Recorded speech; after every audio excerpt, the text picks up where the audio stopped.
이게 어떻게 된 일이죠? 여기 한국 아니잖아요. 여기 취재차 들른 한 여행지에서 당황스러워하는 미국 기자와 한국 남성이 있습니다. 온통 한글로 뒤덮인 도시에서 깜짝 놀라고 있는 두 사람에게 어떤 일이 있는지 오늘의 사연을 바로 시작하겠습니다. 안녕하세요. 저는 미국 여행 에디터로 일하고 있는 그레이스입니다. 저는 어렸을 적부터 주재원으로 일하셨던 부모님을 따라 다양한 나라에서 살게 되었고 자연스레 여행에 관심이 많았어요. 그리고 글 쓰는 것도 좋아했기 때문에 여행 에디터가 제 적성에 딱이었죠. 제가 일하고 있는 곳은 미국에서 가장 큰 여행 플랫폼을 운영하는 회사인데 저는 그 플랫폼에 올라가는 기사를 쓰는 에디터예요. 아무래도 직업이 직업인 만큼 늘 새로운 유행과 여행지에 관심을 많이 가지는 편이죠. 최근에는 미국 내에서 힐링과 자연에 대해 관심이 있는 사람들이 부쩍 늘기 시작했어요. 아무래도 바쁜 현대사회에 지쳐 여유로운 여행지를 찾는 사람들이 많기 때문이겠죠? 그래서 저희 잡지에서도 특별히 아시아의 여행지를 골라 취재를 나가기로 결정되었습니다. 저는 주로 북유럽 쪽 출장을 많이 다녀왔던지라 아시아는 꽤 흥미로웠습니다. 이색적인 먹거리와 문화가 기다릴 거라 생각하니 정말 기대되었죠. 처음 여행지를 고르는 회의를 할 때 정말 많은 나라들이 후보로 올랐어요. 그중 가장 많은 표를 받은 두 곳이 한국과 몽골이었죠. 에디터들끼리 어딜 가야 하나 고민하고 있을 때 편집장님이 회의가 잘 진행되고 있냐고 들어와 보셨죠. 그래서 저희가 자연과 힐링이 컨셉인 아시아 여행지를 고르는 중인데 최종 후보로 한국과 몽골이 나왔다고 했습니다. 그러자 편집장님께서는 단박에 여길 가라고 골라주셨습니다. 바로 몽골이었죠. 한국을 지지하던 에디터들은 의아한 눈치였어요. 그러자 편집장님은 한국은 한류 문화나 최고의 서비스를 경험하러 여행을 갈 만한 곳이지 자연이나 힐링과는 약간 거리가 있다고 하셨습니다. 한국하면 명실상부 높은 건물과 최신식 서비스가 있는 곳이라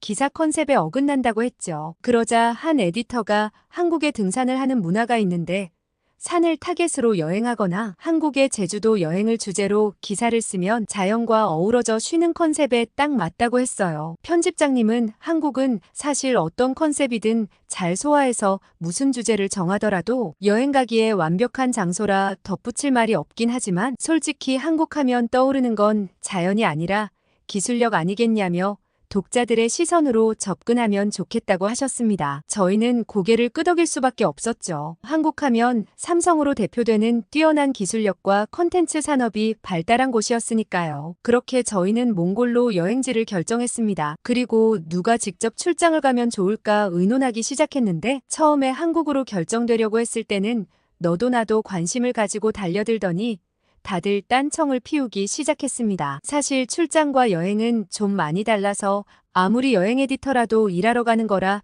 출장이 여행처럼 즐겁진 않거든요. 심지어 몽골은 비행시간도 어마어마했어요. 그래도 저는 사무실에서 일하는 것보다 몸으로 부딪히는 출장이 더 좋았기 때문에 흔쾌히 제가 가겠다고 했습니다. 이래나 저래나 아시아권 여행은 처음이라 들뜨고 즐거웠거든요. 그런데 저는 같이 갈 사진작가를 정해야 했는데 작가님들 스케줄이 다들 빡빡해서 몽골 출장을 함께 갈 사람을 찾기가 어려워 좀 막막했습니다. 꼭 다들 한가하다가 제가 일 때문에 필요해지면 바쁘고 다 없더라고요. 그래서 며칠을 내리 사진작가님 구하기에 혈안이 되어 있었죠. 매일 작가님들 스케줄표만 새로 고침하던 그때 우연히 몽골 스케줄이 가능한 작가님을 찾았고 저는 바로 그분께 전화를 걸었어요.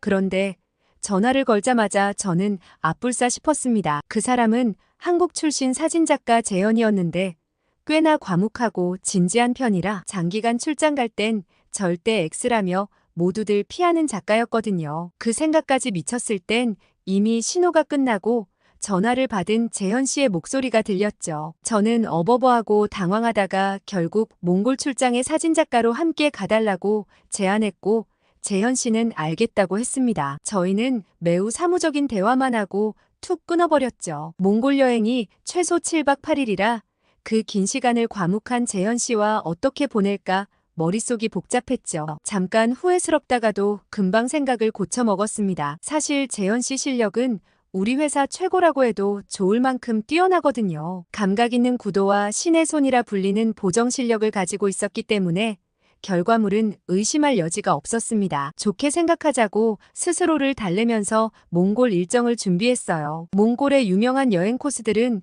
여기서 미리 검색해서 루트를 짜서 생각해두고 울란바토르 시내는 현지에 가서 현지인들의 의견을 받는 게 좋겠다고 생각했어요. 몽골의 고비 사막이나 투어 코스들이 워낙 많아 20일 내내 초원에서 여행하는 사람들도 있었기 때문에 출장을 위한 최적의 코스는 사전 조사를 통해 정할 필요가 있었죠. 그치만 울란바토르는 시내기도 하고 현지인들에게 물어보는 게 더 좋겠다고 생각했기 때문에 사전 조사 없이 사막 투어에 혼을 실었습니다. 코스는 대충 정해뒀고 예약도 현지에서 하기로 했어요. 미리 미국에서 예약하면 미국인들끼리 같은 팀이 될 확률이 높은데 아무래도 여러 나라에서 온 관광객들 의견도 듣고 싶어서 현지에서 랜덤으로 배정되는 게 좋겠다고 생각했죠. 그렇게 몽골 여행을 준비하고 재현 씨와 공항에서 만났습니다. 사실 재현 씨는 다 같이 밥 먹을 때만 한두 번 먼발치에서 봤기 때문에 정말 낯설었어요. 제가 알고 있는 거라곤 한국인이고 실력이 매우 뛰어나다는 점 그리고 술을 굉장히 잘 마신다는 게 다였거든요. 회식 자리에서 아무리 마셔도 안 취한다며 전설로 통하는 인물이었어요. 회사 동료들도 재현 씨를 한번 이겨보겠다고 스트레이트로 밤새 마셔도 백전백승 모두 다 재현 씨한테는 비할 바가 안 됐죠. 게다가 더 신기한 건 따로 있었어요. 그렇게 술을 많이 마셔도 절대 흐트러진 모습을 본 사람이 없다는 거였죠. 오히려 술 취해서 실수하는 다른 사람들까지 다 챙겨주고 귀가한다는 얘기까지 있었어요. 그래서 이건 재현 씨가 특별한 건지 한국인들은 원래 술에 대한 어떤 DNA가 있는 건지 궁금하다는 의견들까지 있었어요. 아무튼 그렇게 저희 둘은 어색하게 몽골행 비행기에 탑승하게 되었습니다. 뉴욕에서 울란바토르까지는 직항이 없어서 경유도 해야 하고 꽤 긴 시간 가야 하기 때문에 미리 노트북에 영화를 잔뜩 받아왔어요. 그런데 저는 노트북을 열자마자 기겁했습니다. 충전을 해오지 않은 거였죠. 이 긴 시간을 어떻게 가야 하나 정말 절망스러웠습니다. 제가 옆에서 하도 소란을 떨자 재현 씨가 무슨 일이냐고 물었고 충전을 해오지 않았다고 얘기했어요. 그러자 정심심하면 제 거라도 같이 보시겠냐고 했고 다 한국 컨텐츠긴 한데 혹시나 해서 영어 자막도 받아왔다고 했어요. 저는 새삼 재현 씨의 섬세함에 놀랐죠. 저를 위해 혹시나 하고 영어 자막을 다운받아오는 게 가능한 일일까 의아했습니다. 무뚝뚝하고 과묵하다더니 생각보다 섬세한 면이 있는 사람이었어요. 저는 감사하다고 재현 씨와 같이 재현 씨가 다운받아온 한국 컨텐츠를 보기 시작했습니다. 재현 씨가 다운받아온 드라마를 보고 저는 한 번 더 놀랄 수밖에 없었습니다. 액션이나 첩보물 같은 좀 진지한 컨텐츠가 아닐까 싶었는데 아이돌을 구하는 여고생의 이야기였어요. 제목은 선제 없고 튀어라는 드라마였죠. 이 드라마는 웬 한국 드라마 OST가 빌보드 차트에 들었길래 저도 도대체 무슨 드라마길래 하고 찾아본 적은 있었는데 재현 씨가 이 드라마를 다운받아올 줄이야 너무 안 어울린다고 생각했죠. 참 의외의 면이 많은 사람이라 생각하고는 드라마에 집중하기 시작했습니다. 그런데 저는 드라마가 시작된 지 얼마 되지 않아 주연 배우에게 푹 빠지고 말았어요. 그리고 한국의 2008년 당시 분위기가 정말 아기자기하고 재밌었습니다. 처음엔 시시한 로맨스물이라고 생각했던 저는 작가의 세심한 이야기 전개와 감독의 아름다운 연출에 홀린 듯 드라마를 봤죠. 재현 씨와 저는 그렇게 계속 다음 편을 외치며 몇 시간 동안이나 봤던지 모르겠어요. 그러다 채 드라마가 끝나지도 않았는데 환승해야 할 시간이 왔고 아쉽게 노트북을 덮을 수밖에 없었죠. 드라마에 푹 빠져 벌써 절반이나 왔다니 놀랐어요. 재현 씨도 제가 재밌게 봐서 다행이라고 얘기했고 저는 이렇게 재밌는 드라마를 보여줘서 오히려 고맙다고 했죠. 그렇게 저희는 다음 비행기를 갈아탔고 다음 비행기는 한국의 A 항공사였어요. 울란바토르행 비행기가 많이 없다 보니 한국 비행기를 타게 되었습니다. 저는 이제 막 너무 재밌게 한국 드라마를 봤던지라 한국 비행기를 탄다는 사소한 사실도 정말 기분 좋게 느껴졌습니다. 비행기에 타자마자 저는 재현 씨를 비롯한 한국 승무원 그리고 한국 사람들의 공통점을 발견했어요. 이전에는 동양인들은 키가 작다는 편견을 가지고 있었는데 솔직히 재현 씨만 유난히 큰 게 아닐까 했거든요. 그런데 대부분 승무원들의 키가 꽤 클 뿐더러 기내에 있는 한국 손님들도 다들 키가 큰 편이었어요. 동양인들이 작다는 건 다 옛날 말이라고 생각했죠. 거기다 생각보다 놀랐던 점은 따로 있었습니다. 한국인들의 피부가 하얗다는 점이었어요. 보통 백인이니 유색인종이니 그런 말을 쓰는 사람들이 있는데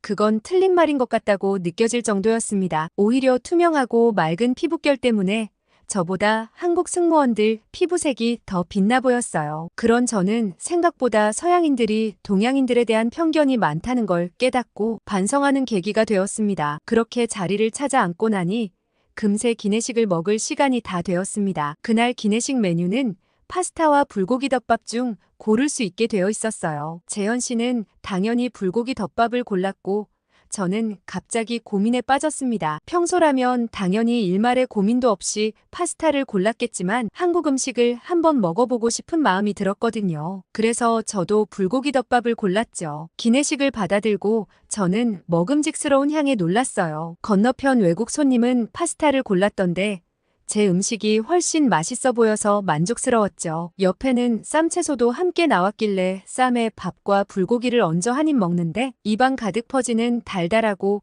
고소한 맛에 감탄했습니다. 이건 건강하기도 한데 맛도 있다고? 근데 왠지 살도 안 찔 것 같다며 사기 음식 아니냐고 했어요. 너무 맛있어서 저도 모르게 오두방정 떠는 말투가 그대로 나와서 당황했는데 저의 난리치는 모습을 보고 재현 씨가 웃으며 한국 음식이 다 그렇다고 했어요. 재현 씨의 웃는 모습을 처음 봤는데 이 사람은 웃는 모습이 훨씬 잘생겼네라고 생각하는 저를 알아채고는 당황했어요. 아무튼 재현 씨는 한국에서 먹는 건 훨씬 맛있다고 다음에 한국 가면 맛있는 곳 많이 알려주겠다고 했죠. 그렇게 만족스러운 기내식을 먹고 저는 재현 씨와 남은 드라마를 보며 울란바토르에 도착했어요. 처음엔 정말 긴 비행 시간에 한숨이 나왔지만 막상 재현 씨와 함께 봤던 드라마 덕분인지 하나도 길지 않게 느껴졌어요. 그렇게 울란바토르 공항에서 택시를 타려는데 저는 기사님의 말씀에 두 눈이 휘둥그레지고 말았습니다. 제 귀를 의심할 수밖에 없었죠. 기사님은 한국 사람인 재현 씨 때문인지 한국어로 얘기하며 짐을 실어주셨습니다. 여기는 한국이 아니라 몽골인데 어떻게 저렇게 자연스럽게 한국말을 하시는지 궁금했죠. 우연한 일일 거라 생각하며 일단 저희 호텔로 향했습니다. 시내로 점점 가까워질수록 저는 당혹스러웠어요. 재현 씨 얼굴 표정에도 당황스러움이 역력했습니다. 저는 이게 도대체 무슨 일이죠? 라고 물어볼 수밖에 없었어요. 재현 씨에게 혹시 지금 이게 어떻게 된 일인지 아세요? 라고 물어봤죠. 재현 씨는 당황한 듯 기사님께 한국어로 물었고 기사님은 즐거운 듯 웃으며 막 설명해 주셨습니다. 재현 씨도 깜짝 놀라며 제게 이야기를 해주었어요. 몽골에선 한류 문화의 영향으로 한국이 굉장히 친숙한 데다가 한국 제품은 품질이 좋고 편리해서 한국 가게들이 하나 둘 들어오더니 오히려 한국 가게들이 더 많아졌다고 했죠. 과연 여기가 한국이 아닌가 싶을 정도로 거리는 한국 간판과 한국 브랜드들로 꽉 차 있었어요. 이제서야 아까 기사님이 한국어를 하신 게 이해가 갔습니다. 몽골에서 저렇게 한국 가게들이 많고 한국 문화가 친숙하니 자연스레 한국어도 유창하게 하시는 분들이 많은 거구나 생각했죠. 저는 울란바토르 시내는 전혀 몽골 같지 않은데 여긴 여행기사에서 빼야 하나 싶을 정도로 한국이나 여기나 다름없다고 느꼈습니다. 그렇게 짐을 내려두고 저희는 울란바토르 시내를 둘러보며 취재거리를 살펴보러 나갔어요. 그런데 재현 씨는 여기 꼭 한국 신도시 같다며 한국의 편의점이나 카페들이 정말 많다고 했어요. 궁금해서 들어가 본 한국 편의점에는 정말 한국어로 된 제품들도 굉장히 많았습니다. 너무 궁금해서 몽골 여성분께 질문을 해야겠다 생각했습니다. 제가 얘기를 하려고 다가가려는데 그분이 갑자기 불쑥 저희 앞에 서더니 질문을 던졌습니다. 저는 너무 당황하고 말았죠. 그분은 제게 말을 건 게 아니라 제 옆에 있던 재현 씨에게 한국어로 말을 걸었어요. 두 사람은 한국어로 한참을 얘기했는데 알아들을 순 없었지만 뭔가 재현 씨가 난처해하는 느낌이었고 몽골 여성분은 뭔가 적극적인 태도였죠. 나중엔 아쉬운 눈치로 저를 한번 흘겨보고는 자리를 떠났습니다. 무슨 영문인지 알 길이 없던 저는 무슨 얘기를 했냐고 물었고 재현 씨는 당황해했어요. 재현 씨는 정말 부끄러워하며 저 여성분이 제게 한국에서 왔냐며 데이트 신청을 했다고 하는 거였죠. 자기 입으로 말하기 쑥스러워서 더는 말을 못하겠다고 하시며 얼굴이 붉어졌어요. 생각해보면 재현 씨는 키도 크고 선이 굵은 데다 옷도 좀 잘 입는 편이었어요. 그리고 무뚝뚝한 표정도 나쁘지 않지만 웃는 모습이 정말 매력적이니 그럴만하다고 생각했습니다. 아마 저 몽골 사람은 제가 여자친구쯤 되는 줄 알고 저를 흘겨보고 갔겠죠? 재현 씨에게 관심을 보였던 몽골 사람도 꽤 예쁜 편에 속했는데 여자친구도 아니면서 괜히 기분이 이상했어요. 제가 이런 생각들로 의아한 표정을 짓고 있자 재현 씨는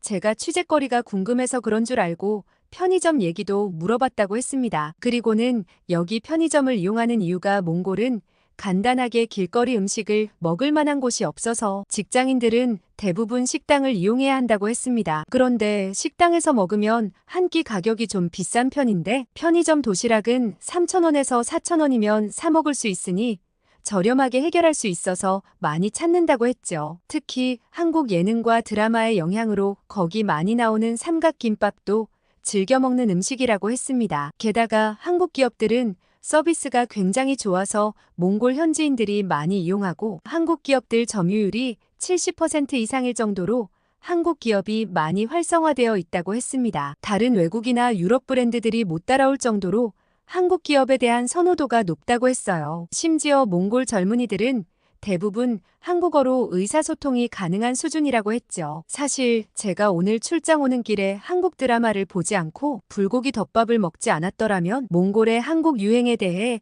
깊이 이해하지 못했을지도 모르겠다는 생각이 들었습니다. 그러나 직접 한국 컨텐츠에 몰입해서 순식간에 드라마를 정주행하기도 하고 불고기 덮밥도 정말 맛있게 먹고 나니 그럴만하다는 생각이 들었죠. 아무튼 재현 씨와 저는 울란바토르에서 한국 가게를 소개할 수도 없고 큰일이라며 생각에 잠겼는데 갑자기 제 배에서 꼬르륵 하고 밥 달라는 신호가 울렸어요. 재현 씨는 저를 보며 또 웃더니 밥부터 먹고 생각하자고 했죠. 아무래도 재현 씨의 웃는 모습이 정말 위험하다고 생각했어요. 저렇게 덩치가 산만하게 크고 무섭게 생겨놓고는 웃을 땐 세상 아이처럼 웃는 게 반칙이라는 생각이 들었지만 저는 일하러 온 거지 딴 생각 말라며 정신 차리라고 스스로에게 주문을 걸었습니다. 그렇게 저희는 몽골의 한 식당에 들어갔어요. 그런데 메뉴를 보고 저는 깜짝 놀랐습니다. 몽골 음식을 먹으러 갔는데 메뉴판 한쪽엔 또 한국 음식이 있었어요. 저희는 사장님께 이 한국 음식은 뭐냐고 여쭤봤고 사장님께선 여기 우리 직원 덕분에 매출이 팍팍 올랐다며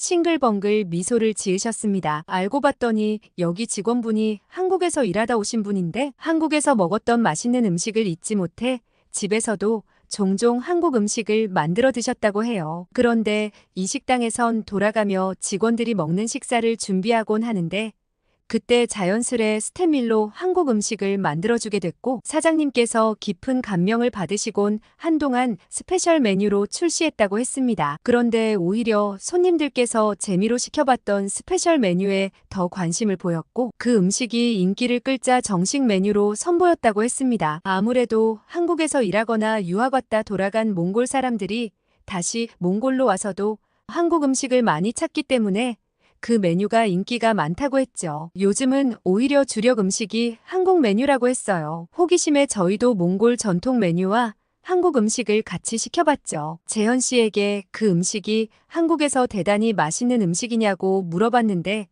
재현 씨의 대답은 정말 의외였습니다. 특별한 메뉴가 아니라 거의 매일 먹는 음식이라 의아하다고 했어요. 그 음식은 바로 김치찌개였거든요. 정말 한국에선 너무 흔한 음식이라 집에서 그냥 딱히 먹을 게 없으면 먹는 친근한 음식인데 그게 그렇게 인기가 많다니 놀랍다고 했습니다. 그렇게 저희가 시킨 메뉴가 나왔고 저는 처음에 매워 보이는 김치찌개에 선뜻 손이 가지 않아 몽골 음식을 주로 먹겠다고 했어요. 그러자 재현 씨가 한 번만 먹어보라며 아까 불고기 덮밥도 잘 먹지 않았냐고 했어요. 생각보다 한국에서 먹는 맛과 비슷하다면서요. 그런데 아마 재현 씨는 제게 김치찌개를 권한 걸 후회했을지도 몰라요. 왜냐면 한 입 먹어보고는 오묘한 김치찌개의 맛에 제가 거의 다 먹어버렸거든요. 재현 씨는 잘 먹어서 보기 좋다며 한국에선 잘 먹는 게 복스러운 거라고 했어요. 특히 어르신들은 잘 먹는 친구들을 좋아한다고 했죠. 그래서 제가 재현 씨 부모님이 보시면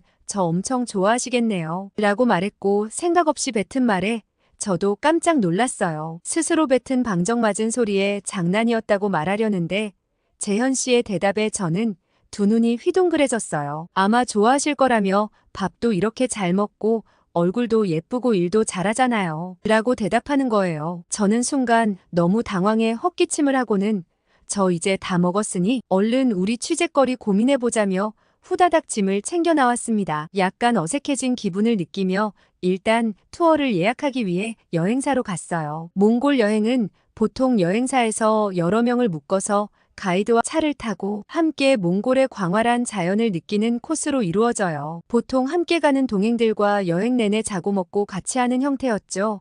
여행사에서는 지금 미국인들끼리 가긴 어렵다고 한국인 2명, 중국인 2명이 묶여있는 패키지가 있는데 거기에 남는 자리가 2자리 있다고 했어요. 저흰 오히려 좋다며 그분들이랑 같이 가겠다고 했고 내일 아침 출발 예정이라고 했습니다. 저희는 고비 사막이 포함된 코스를 골랐고 최대한 스팟을 많이 돌아보는 일정으로 골랐어요. 최대한 다양한 장소를 경험해보고 기사에는 최적화된 코스를 골라드리는 게 목표였기 때문이죠. 그렇게 다음날 아침 동행을 만나 여행을 떠나게 되었어요.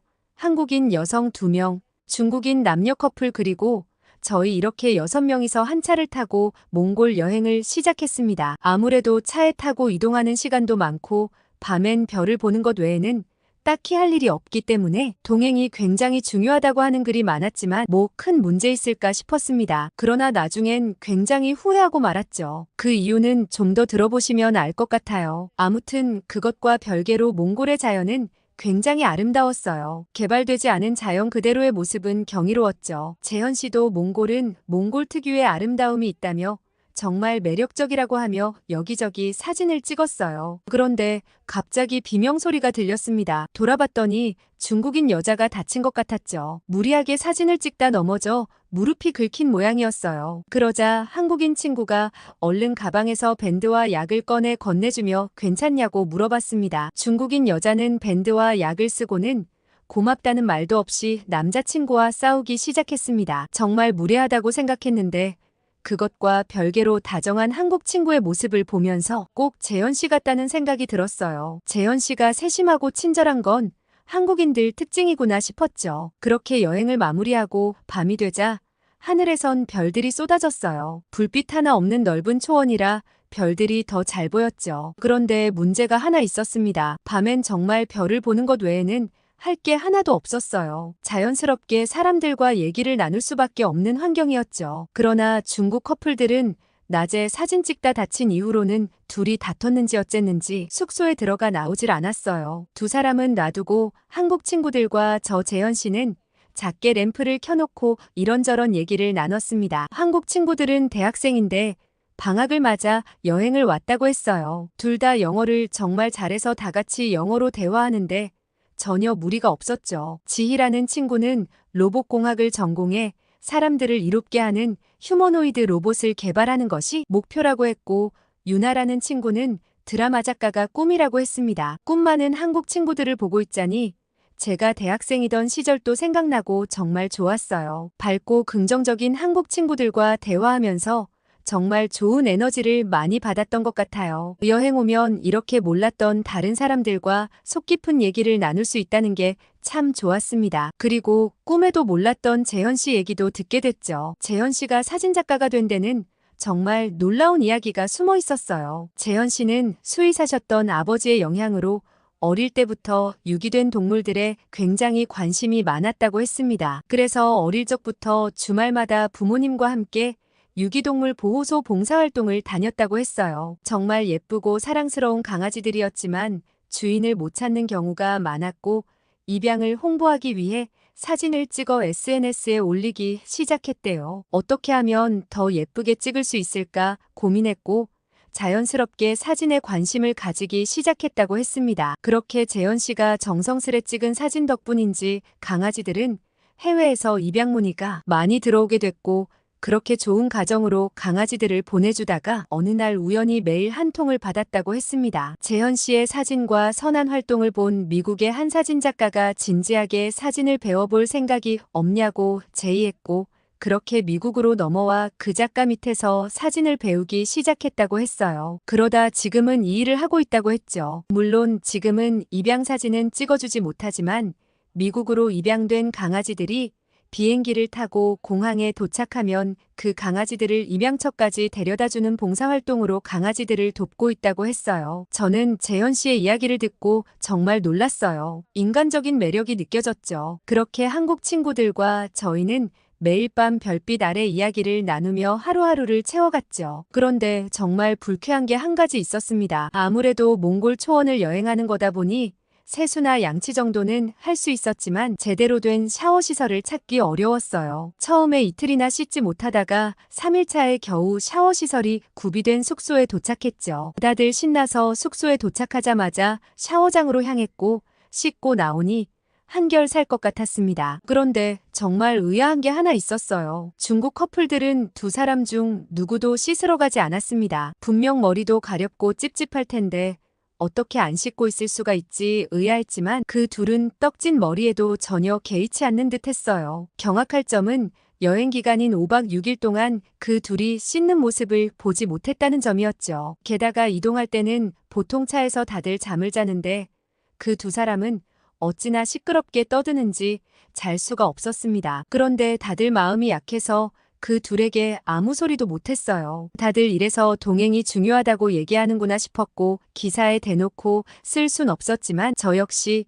동행을 고를 때는 신중하게 하셔야 한다고 꼭 적어야겠다고 생각했죠. 그렇게 고의는 아니었지만 자연스레 밤마다 중국 커플들은 빼고 저희끼리 모여 얘기를 하게 되었습니다. 어차피 중국인들은 영어로 소통하는데도 어려움이 있어서 모여도 둘만 얘기할 수밖에 없었거든요. 아무튼 제가 가장 기억에 남는 저녁이 하루 있는데 그날은 정말 특별했어요. 한국 친구 2명이 저희에게 소근소근 얘기를 하는데 재현 씨가 그 말을 듣고 정말 신나했어요. 컵라면을 챙겨왔는데 야식으로 드시겠냐고 물었죠. 여행 내내 가이드가 밥을 해주기도 하고 현지 게르에서 현지식을 주는데 다 맛있긴 했지만 약간 물리던 시점이었거든요. 한국 친구들은 여행 와서 둘만 먹을 수 없다며 6개를 챙겨왔다고 했고 저희에게도 컵라면을 나눠줬어요. 그리곤 한국 사람들은 꼭 한식을 먹어줘야 하는데 아마 이 기분을 아시려나 모르겠다고 했습니다. 그러면서 제게 어떻게 빵과 시리얼만 먹고 일할 수 있냐며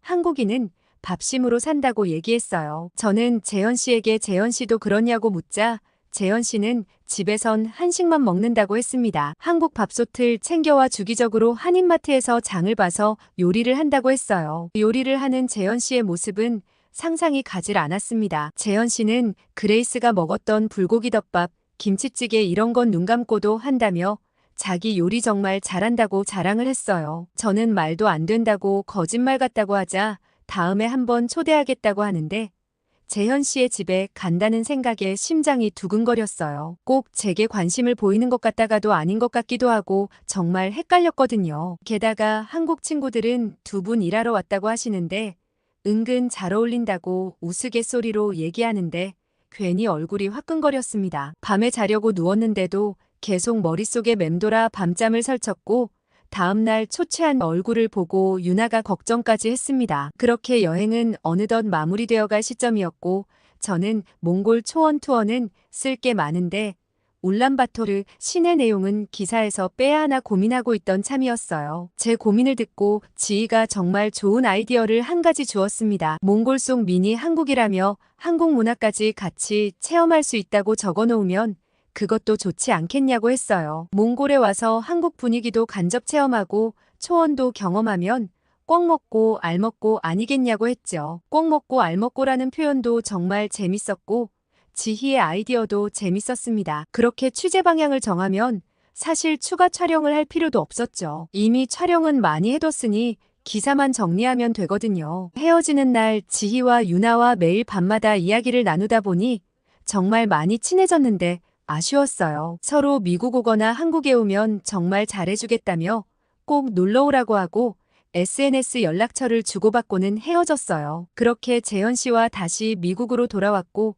한동안 몽골 기사로 바쁘게 보냈습니다. 이제 막 탈고를 끝내고 팀장님의 결제를 기다리며 사연을 보내고 있어요. 그런데 정말 설레는 일이 한 가지 생겼습니다. 다음 주 금요일에 재현 씨가 제가 끓여주는 김치찌개 드셔보실래요? 하고 메시지를 보냈거든요. 다음 주 금요일까지 어떻게 기다려야 하나 모르겠습니다. 처음 집에 놀러 가는 거니 선물도 하나 사가고 싶은데 뭘 사가면 좋아할지도 잘 모르겠네요. 아무튼 다음에 지희와 유나를 만나러 한국에도 한번 가보려고 해요. 울란바토르의 미니 한국 대신 진짜 한국을 한번 경험해보고 싶거든요. 오늘 그레이스 씨의 사연 어떻게 들으셨나요? 저도 몽골 울란바토르가 한국어로 뒤덮였다는 걸 몰랐는데 직접 유튜브를 찾아보니 놀라웠어요. 이게 한국이 아니라고 싶을 지경이었죠. 한번 찾아보시면 저처럼 깜짝 놀라실 거라 생각이 드네요. 이래저래 세계로 영향을 뻗어가고 있는 한국이 정말 자랑스럽습니다. 다음에 더 자랑스러운 사연으로 찾아오겠습니다. 구독, 좋아요